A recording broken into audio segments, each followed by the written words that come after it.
change dynamics, India must chart a new transactional course with Trump administration.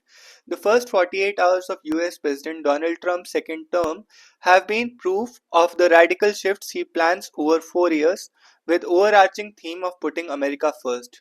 While the strengthening of India-US ties during the first term should give those in New Delhi attempting to strategize for his term some comfort, his moves now make it clear that it will be necessary to expect the unexpected as well. The slew of executive orders changes US policy on energy, environment and climate change, trade and global taxes, citizenship routes, health, border control and immigration, but the new administration has shown it is keen to engage India.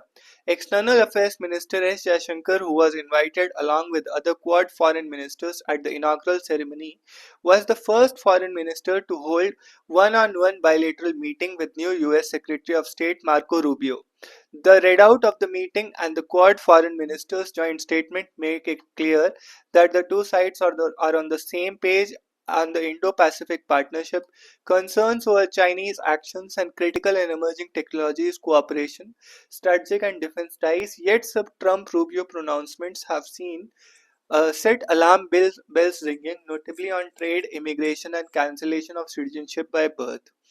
On trade, India has escaped being named in the first rounds of tariff announcement, but Mr. Trump's comments on 100% tariff against all members of the BRICS emerging economies grouping raised the suspense and a possible market reaction. In his first term, he has withdrawn India's GSP status affecting Indian exporters. On immigration, he has announced a border emergency, authorized a crackdown on illegal and undocumented migrants, and plans to crush the hopes of H-1B visa holders and other Indian workers there working there.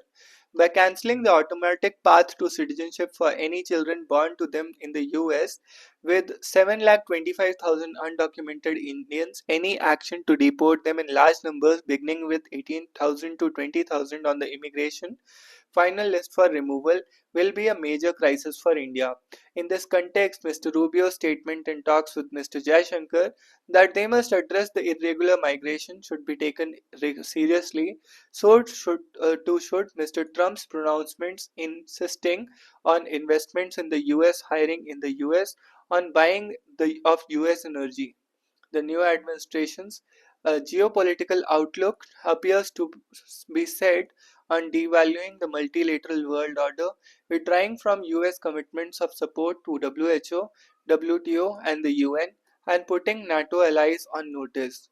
Given the signs, New Delhi must be prepared for a US administration that will not be a particularly sensitive to India's concern or will be a willing partner in India's growth unless it sees a benefit for itself, and instead chart a more transactional course while moving to limit any damage from any adverse actions of the Trump era.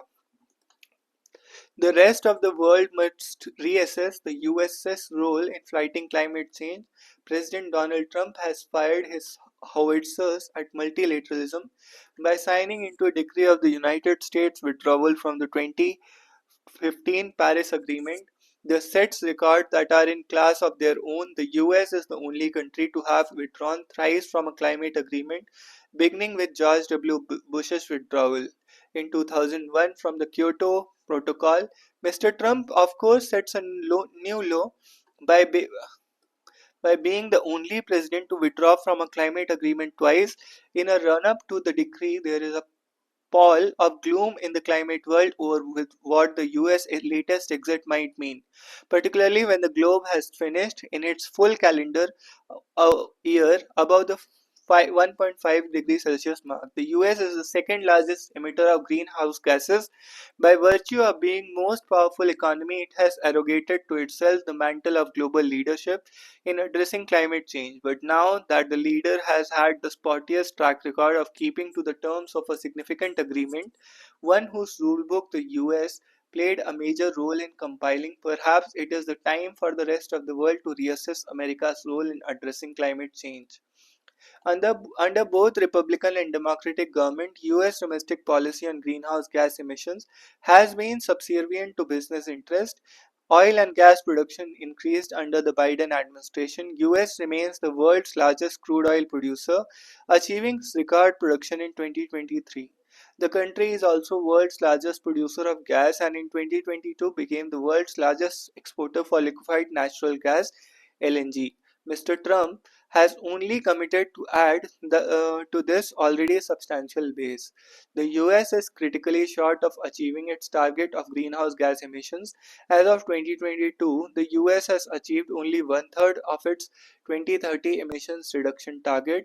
In the last week of his presidency, Mr. Biden increased the US emissions reduction commitment to 61% to 66% of 2005 levels by 2035. This two calculations suggest will be insufficient to meet a 1.5 degree Celsius target. Private capital propping up renewable energy has grown exponentially since Mr. Bush and is now too substantial for Mr. Trump and his financial backers to ignore.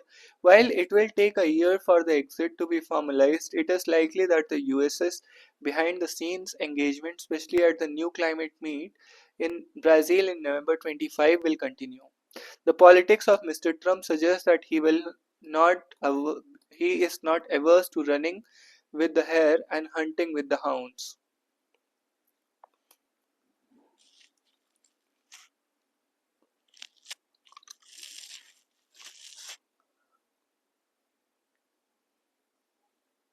It's Russian roulette in the skies. Over 70 years ago, Ian Fleming created a fictional character of Secret Service agent called James Bond, code number 007, who had the license to kill. On September 1, 1983, Korean Airlines Jet 007 on a scheduled flight from New York to Seoul via Ankara was shot down by Russian Air Force Sukhoi fighter plane when the Korean flight had diverted from its flight path due to a navigational error. All 246 passengers and 223 crew were killed. One of the passengers was the daughter of Hans Efrianson Abt, who began an organization to aid the victims of air accidents. His initiative resulted in a big push at the International Civil Aviation Organization to publish rules regarding conflict risk, but this was shot down by Russia and its allies in ICAO. On July 3, 1988, an Iran airplane, Flight 655, was shot down by United States Navy ship was Strait of Hormuz.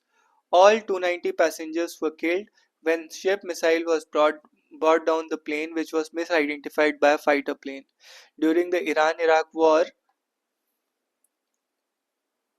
during the Iran-Iraq war, US patrolling required civilian aircraft to transmit the identification friend or foe mode code.